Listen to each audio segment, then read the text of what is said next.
하나님께서 오늘 우리에게 주시는 말씀은 신약성경 베드로전서 3장 8절로 9절 말씀입니다. 베드로전서 3장 8절로 9절 말씀입니다.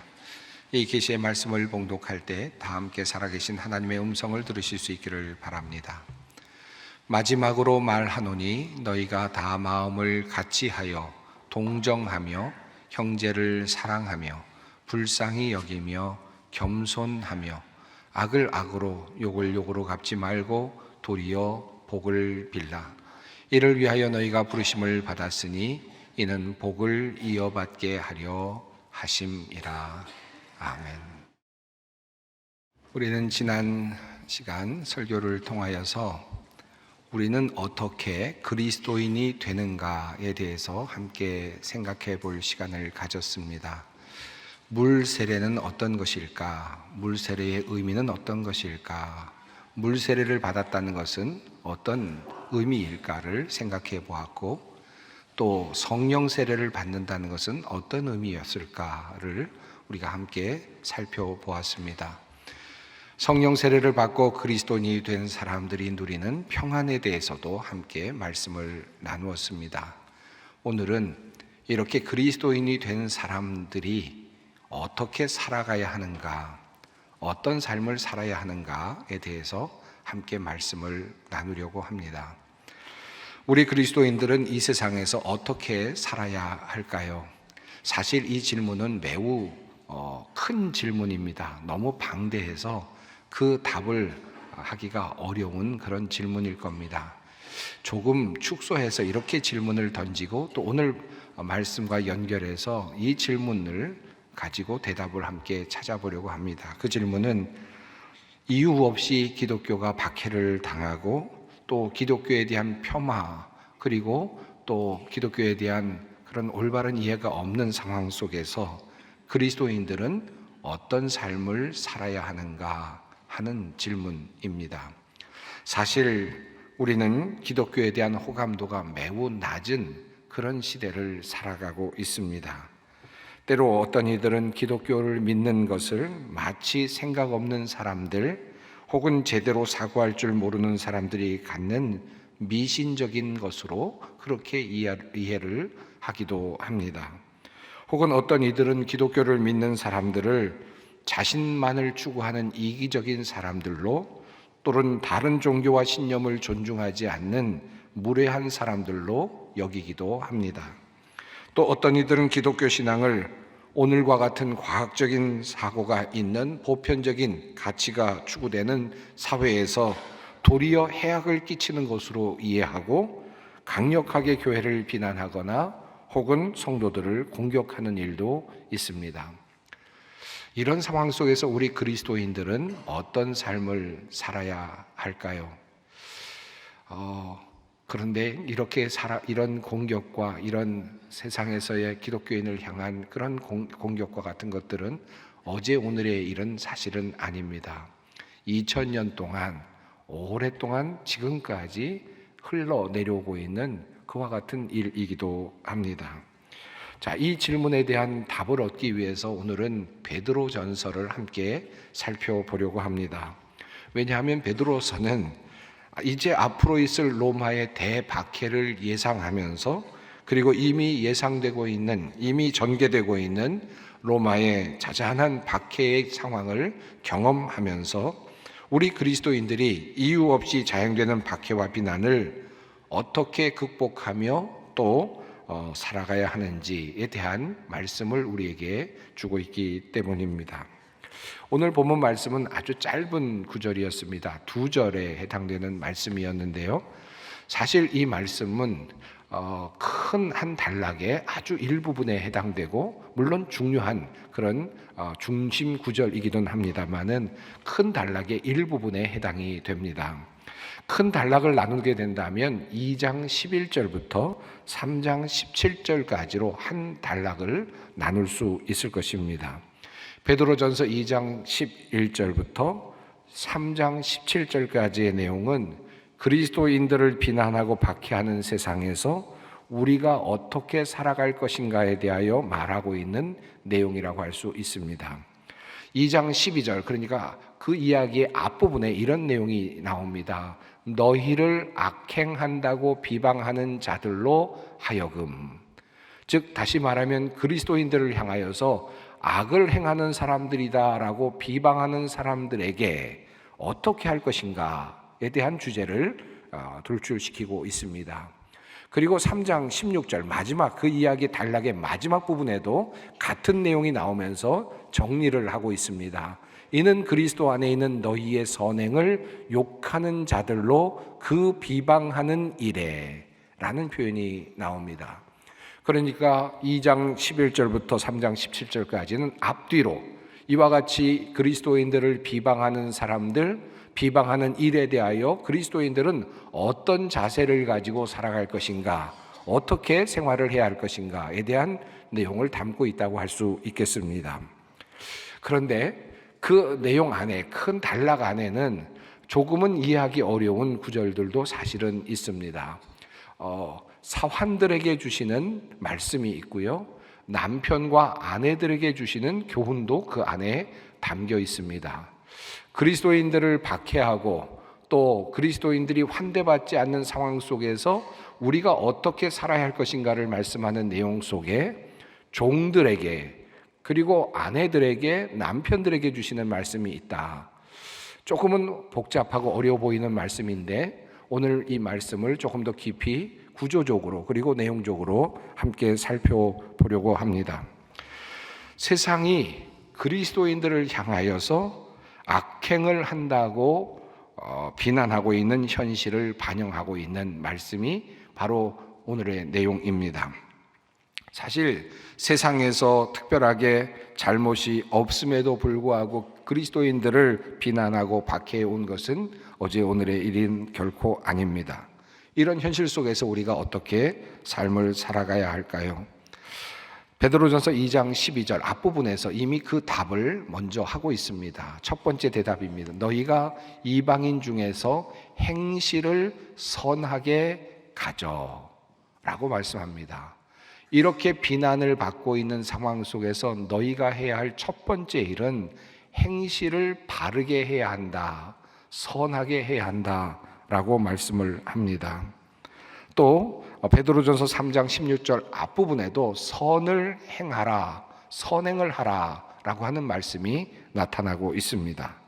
한마디로 말하면 박해를 받고 있는, 그리고 또 환대를 받지 못하고 있는 상황 속에서 그리스도인이 첫 번째로 해야 될 일이 있다면 그것은 선한 양심을 가지고 선한 행실을 보여주어야 한다. 세상 사람들에게 그것을 보여주어야 한다라고 하는 것입니다. 이것이 조금 더 구체적으로 어떤 것일까? 선한 양심을 가지고 선한 행실을 한다는 것이 어떤 것일까에 대한 내용이 바로 오늘 본문에 나오는 내용이고, 그 내용 속에 아주 축약된 삶의 태도들이 5가지가 나열되고 있습니다. 성경은 말씀합니다. 마지막으로 말하노니 너희가 다 마음을 같이하여 동정하며 형제를 사랑하며 불쌍히 여기며 겸손하며, 이렇게 말씀을 합니다. 그냥 나열되는 말씀 같지만 매우 중요한 단어들이 5개가 나열되고 있고 또 전개되고 있습니다. 우선 첫 번째 단어는 마음을 같이하여 라고 하는 단어입니다. 호모프론이라고 하는 단어가 사용이 되었습니다. 한 마음이 되어야 한다라는 것입니다. 세상 사람들이 기독교인을 박해하고 또 환대하지 않는 상황 속에서 그리스도인들이 마음이 흩어지면 안 된다라는 뜻이겠죠. 이 말씀은 믿음으로 하나가 되어야 된다라는 말씀이고, 한 믿음 안에서 한 공동체를 이루어야 된다라는 말씀이기도 합니다. 조금 더 나아가서 또 믿음이나 여러 가지 상황 속에서 조금 다른 점이 있다 할지라도 서로가 하나 되는 선 안에서 조화를 이루며 살아야 된다라고 하는 뜻이기도 합니다. 세상 사람들이 기독교를 박해하고 또 환대하지 않는 상황 속에서 기독교인들이 흩어지고 나누어지고 서로 싸운다면 어떻게 되겠습니까? 당연히 세상 사람들로부터 비난을 받게 될 것이고 그 비난을 극복하기 어렵겠죠. 그러므로 한 마음, 같은 마음을 가지고 살아야 된다. 기독교인들은 한 신앙 안에서 함께 살아가야 된다라고 하는 말씀을 하고 있습니다. 두 번째 단어는 동정하며라고 하는 단어입니다. 스임파데스라고 하는 단어입니다. 이 말씀은 동정한다라는 뜻, 다시 말하면 공감을 하는 능력을 말씀합니다. 다른 이들의 아픔을 나의 아픔으로 알고 느끼는 능력이 필요하다. 이것은 선한 능력이 되고 그리고 세상 사람들을 부끄럽게 하는 능력이다 라고 하는 것입니다.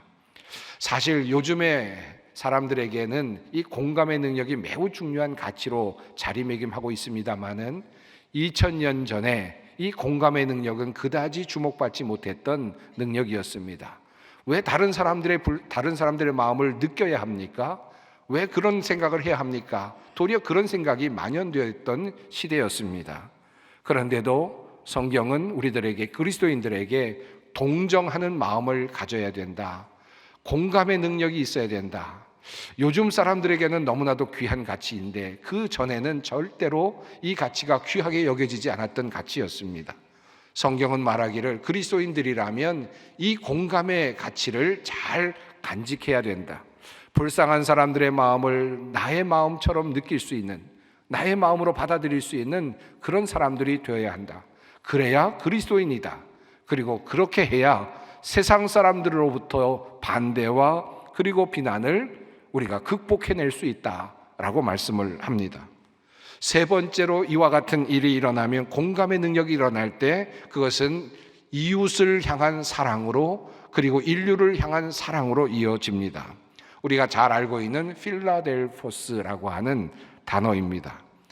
이 단어는 그저 옆에 있는 사람들, 가까운 가족을 사랑한다는 개념을 넘어서서 인류를 사랑하는 그런 정신이죠. 박애의 정신이라고 할 수 있겠습니다. 모든 사람들을 함께 사랑할 수 있는 능력, 함께 또 아우를 수 있는 능력이 그리스도인들에게 필요하다. 사람을 사랑하는 것, 인류를 사랑하는 일이 그리스도인들이 살아가야 할 삶의 모범이라고 가르쳤습니다.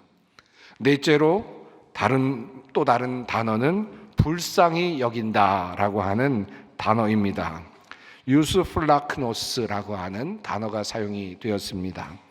이 단어는 불쌍히 여긴다 또는 긍휼히 여긴다라는 뜻도 있지만 조금 다른 의미로는 마음을 부드럽게 한다라고 하는 뜻도 있습니다. 마음을 부드럽게, 너그럽게 해서 너그러운 마음으로 사람을 바라보는 능력이 필요하다는 것입니다.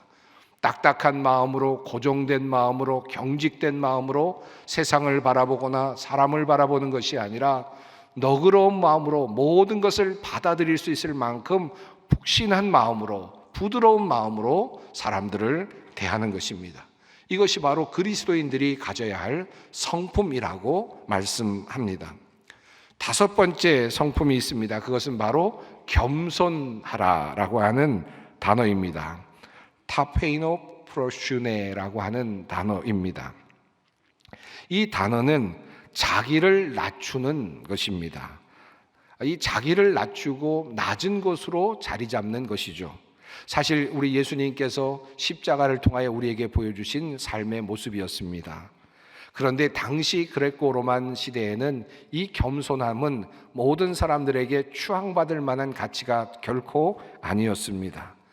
많은 당시의 사람들에게는 비굴한 것처럼 보여졌고 나약한 것처럼 보여졌고 힘없는 것처럼 보여져서 절대로 인간이 가져야 될 좋은 덕목으로 그렇게 꼽지 않았던 덕목이 바로 겸손함이었습니다. 그럼에도 불구하고 예수 그리스도를 따르는 모든 그리스도인들은 낮은 자리로 내려가는 것을 아주 귀한 덕목으로 삼고 그렇게 살아야 할 것을 가르쳐 왔습니다. 자, 이 다섯 가지 이 내용을 새 한글 성경은 이렇게 다시 번역합니다. 끝으로 말씀드립니다. 여러분은 모두 같은 생각을 품으며 공감하며 우애하며 마음을 부드럽게 하며 자기를 낮추십시오. 자, 이 삶의 모습이 그리스도인들이 살아야 될 삶의 모습이고 선한 양심과 행실의 모습이라는 것입니다. 그리고 이어지는 말씀은 이렇습니다. 이를 위하여 너희가 부르심을 받았으니. 이 말씀이 참 절묘하게 느껴집니다. 앞서 5가지의 삶의 모델, 삶의 어떤 방식을 이야기한 다음에 주님은 말씀하시기를 이를 위하여 너희가 부르심을 받았다, 이 말씀을 하십니다. 이 말씀의 뜻은 무엇입니까? 내가 너희를 택하였는데, 내가 너희를 불렀는데 이런 삶을 살라고 너희를 불렀다는 뜻입니다. 그저 이 말씀은 그저 좋은 이야기를 나열한 것이 아니라 예수님께서 우리에게 요청하고 계시는 삶의 모습이라는 말씀입니다. 내가 너희를 선택하였는데 이런 삶을 너희가 살아내게 하기 위해서 너희를 선택했다라고 하는 것입니다. 같은 마음을 품고 동정하는 마음으로 서로 불쌍히 여기면서 우애하며 사랑하며, 그리고 또 마음을 부드럽게 하며 자기를 낮추며 겸손하게 살기를 내가 바라면서 너희를 선택했다라고 하는 말씀입니다. 이것이 바로 하나님께서 우리에게 원하시는 삶의 모습입니다. 즉, 부르심을 받은 사람은 어떻게 살아야 하는가라고 하는 이 질문에 대한 답이라고 할 수 있겠습니다.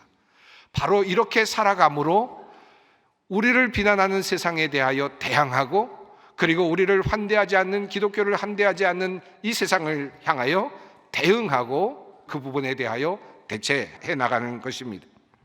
자, 이렇게 선한 양심을 가지고 살아가게 된다면 어떤 결과를 얻게 됩니까? 선한 양심을 가지십시오. 그리하면 그리스도 안에서 행하는 여러분의 선한 행실을 욕하는 사람들이 여러분을 헐뜯는 그 일로 부끄러움을 당하게 될 것입니다. 만약 우리가 이와 같은 삶을 살아가게 된다면 세상 사람들이 부끄러움을 당하게 될 것이다. 모범적인 삶을 살게 될 것이다. 세상 사람들을 부끄러워하게 하는 그런 삶을 그리스도인들이 살아내게 될 것이다 라고 하는 말씀입니다. 자, 그런데 이렇게 말씀하시는 내용 속에 앞서 말씀드린 것처럼 남편과 아내의 이야기가 함께 포함되어 있습니다. 왜 세상으로부터 오는 비방과 박해에 대한 이야기, 그것을 대처하는 것에 대한 이야기를 하면서 남편과 아내에 대한 이야기를 하고 있을까요? 내용은 이렇습니다. 아내들아, 이와 같이 자기 남편에게 순종하라. 또 이렇습니다. 남편들아, 이와 같이 지식을 따라 너희 아내와 동거하고 그를 더 연약한 그릇이요 또 생명의 은혜를 함께 이어받을 자로 알아 귀히 여기라. 이는 너희 기도가 막히지 아니하게 하려 함이라. 종종 논란이 되기도 하는 이 본문은 남편과 아내 중 누가 더 우월한가를 이야기하는 본문이 결코 아닙니다. 그리스도인에 대한 오해와 알 수 없는 비난과 박해에 대응하는 태도로 그리스도인은 선한 행실과 양심을 가지고 살아야 합니다. 그런데 그 살아야 되는 삶의 자리, 그 출발점이 바로 가족이라는 말씀입니다. 남편과 아내의 관계 안에서 이와 같은 성품이, 삶의 방식이 시작되어야 된다. 삶의 방식이 드러나야 된다라고 하는 말씀입니다. 여러분 한번 생각해 보십시오. 같은 마음을 품으라 라고 말씀을 하셨습니다. 부부가, 남편과 아내가 같은 마음을 품어야 하지 않겠습니까? 서로 다른 마음을 품으면 부부가 어떻게 되겠습니까? 또 교회가 만약에 서로 다른 마음을 품으면 교인들이 어떻게 되겠습니까? 부부간의 관계도 그렇습니다. 같은 마음을 품어야 하죠. 그래야 부부가 행복할 수 있을 겁니다. 자, 부부가 공감을 해야 하지 않겠습니까? 서로가 서로의 삶을, 마음을 이해하고 그 마음속 깊이까지 이해하려고 노력하는 공감의 그런 능력, 공감의 과정이 필요하지 않겠습니까? 그래야 가정이 행복하지 않겠습니까? 사랑해야 하지 않겠습니까? 남편과 아내가 서로 사랑하고 서로를 위하여 헌신해야 하지 않겠습니까? 더 나아가서 부드러운 마음이 필요하지 않겠습니까? 남편과 아내 사이에 부드러운 마음이 있어야 가정이 행복해지고, 그리고 가정이 바르게 그렇게 진행되고 살아갈 수 있지 않겠습니까? 그 안에서 자녀들도 함께 살아갈 수 있지 않겠습니까? 겸손하라, 서로 낮은 데 자리를 두라라고 하는 이 말씀이 남편과 아내 사이에서 적용이 된다면 어떤 일이 일어나겠습니까? 아마도 가정은 매우 행복한 가정이 될 것이고, 그리고 그 가정은 모든 사람들의 부러움이 될 것입니다. 그러므로 같은 마음을 품고, 그리고 공감의 능력을 가지고, 사랑의 마음을 가지고, 부드러운 마음으로 겸손히 살아가라고 하는 이 말씀은 이제 우리의 가정에서부터, 남편과 아내의 관계에서부터 시작됩니다. 그리고 이것은 우리의 직장으로, 우리의 사회로, 우리의 교회, 그리고 우리의 국가로 번져나가게 됩니다. 이것이 바로 그리스도인다운 삶이다 라고 하는 말씀입니다. 이렇게 이웃과의 관계가 열리고, 부부와의 관계가 열리고, 그리고 모든 관계들이 열리게 되면 하나님과의 관계도 열리게 된다는 것입니다. 그래서 말씀하시기를 너희의 기도가 막히지 아니하게 하려 함이라 라고 그렇게 말씀이 덧붙여지고 있습니다. 우리의 관계가 열려지게 되면, 남편과 아내의 관계가 서로 사랑하고 서로 순종하고 서로 귀하게 여기는 관계로 발전하게 되면, 그 관계가 열리게 되면 하나님과의 관계, 기도의 문도 열리게 된다는 것입니다. 그 관계가 막히면 하나님과의 관계도 막히게 된다라는 말씀입니다. 그러므로 그리스도인들은 바로 이 관계를 열어가는 일을 해나가야 합니다. 그리고 그것은 가족에서부터, 부부관계에서부터 시작이 되어야 합니다. 그리스도인은 어떻게 살아야 하는가? 여러분, 이 질문이 매우 장황하게 그리고 대단하게 느껴질지 모르지만, 이 질문에 대한 첫 번째 대답은 나는 나의 아내에게, 나의 남편에게 그리스도인으로서 어떻게 해야 하는가라는 질문으로부터 시작해야 합니다. 그리고 그 질문에 대한 답을 찾아가야 합니다. 참으로 묘하게도 오늘 본문 속에는 사환들에게 주시는 말씀도 있습니다. 이렇게 말씀이 이어집니다. 부당하게 고난을 받아도 하나님을 생각함으로 슬픔을 참으면 이는 아름다우나 죄가 있어 매를 맞고 참으면 무슨 칭찬이 있으리요? 그러나 선을 행함으로 고난을 받고 참으면 이는 하나님 앞에 아름다우니라. 언뜻 보면 사환들에게, 종들에게 주시는 특별한 말씀처럼 보이지만, 부당하게 박해를 받고 환대를 받지 못하는 모든 그리스도인들에게 적용할 만한 말씀이 이 안에도 담겨 있습니다. 당시 종들은 주인에게 쉽게 학대를 당할 수 있는 위치에 있었을 것입니다. 그러한 고난의 자리를 상정하면서 그 종에게 교훈을 주듯이 모든 그리스도인들에게 교훈이 주어집니다. 자, 우리가 세상으로부터 쓸데없이 고난을 받거나 박해를 받을 때 어떻게 생각을 해야 하는가, 어떻게 대응해야 하는가? 베드로는 분명하게 답합니다. 이를 위하여 너희가 부르심을 받았으니 그리스도도 너희를 위하여 고난을 받으사 너희에게 본을 끼쳐 그 자취를 따라오게 하려 하셨느니라. 선을 행함으로 고난받는 것이 하나님의 뜻일진대 악을 행함으로 고난받는 것보다 나으니라. 우리가 선을 행하고 좋은 일을 하는데 왜 교회가 비난을 받을까? 왜 그리스도인들은 환대를 받지 못할까? 라는 질문을 던질 때 주님께서 말씀하십니다. 이를 위하여 너희가 부르심을 받았다. 이 고난을 견디게 하기 위해 너희가 부르심을 받았어.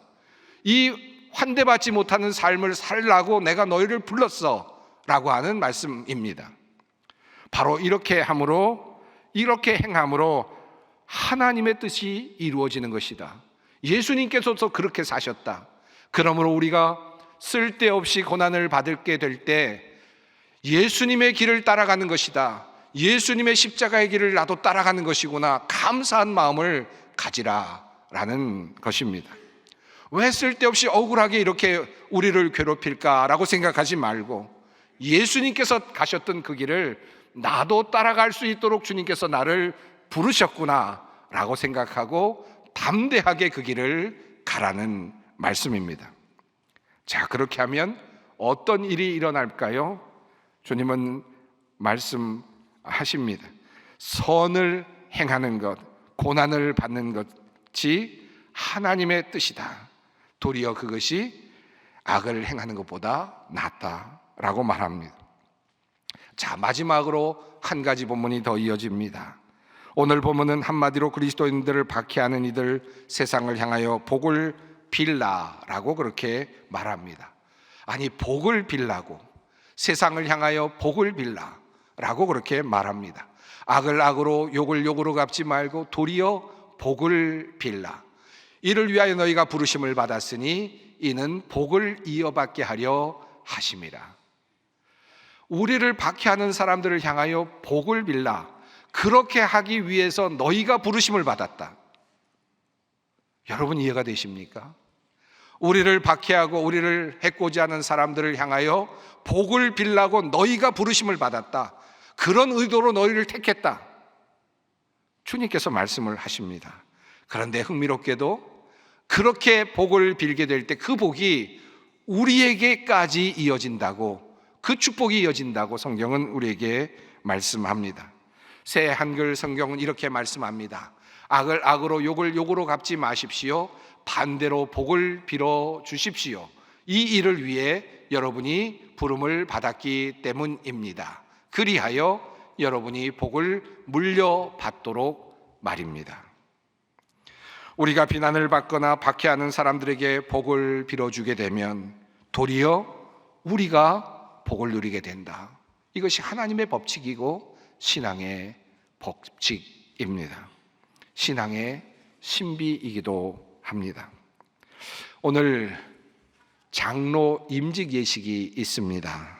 그리고 이후로 또 다음에는 권사 임직 예식도 있고, 그리고 또 재직으로 또 집사 임직을 하게 되는 예식도 이어질 것입니다. 아마 성도님들 중에는 지금 권사 임직을 위해서 훈련을 받고 계시는 분도 계시고, 또 장로 임직을 위해서 또 기다리는 분도 계시고, 집사 임직을 위해서 훈련을 받고 기다리시는 분들도 있을 것입니다. 내가 구원받은 사람으로서 어떻게 살까? 어떻게 사는 것이 하나님께서 기뻐하시는 일일까? 그 질문에 대한 답을 오늘 주님께서 우리에게 말씀을 하십니다. 부름을 받은 사람은 어떻게 살아야 합니까? 오늘 우리에게 주신 말씀을 기억하면서 선한 양심과 행실로 사회의 본이 되고, 가정에서부터 시작해서 모든 공동체, 교회의 그 모습을 적용하면서 변함없는 같은 신앙을 지키고 공감의 능력을 가지고 사람들을 사랑하며 마음을 부드럽게 하고 겸손한 마음으로 세상의 빛과 소금이 되는, 그리고 악을 악으로 갚지 않고 도리어 욕을 욕으로 갚지 않고 그들을 위해 기도하고 그들을 위해 복을 빌어주는, 그래서 하늘나라의 복을 쌓아가는 그리스도인이 되기를, 그런 모습으로 살아가기를 결단하기를 원합니다. 사랑하는 성도 여러분, 어떻게 살아갈 것인가? 오늘 우리에게 주시는 그 말씀을 마음속에 깊이 다짐하십시다. 그리고 멀리 가지 마시고 우리 가정에서부터 그 주님께서 원하시는 삶을 살아낼 수 있기를 간절히 바랍니다. 기도하겠습니다. 사랑의 하나님, 주님의 말씀으로 우리의 마음에 새로운 도전을 주시니 감사합니다. 부르심을 받은 사람답게 바르고 선하게 살아가는 우리가 되게 하옵소서.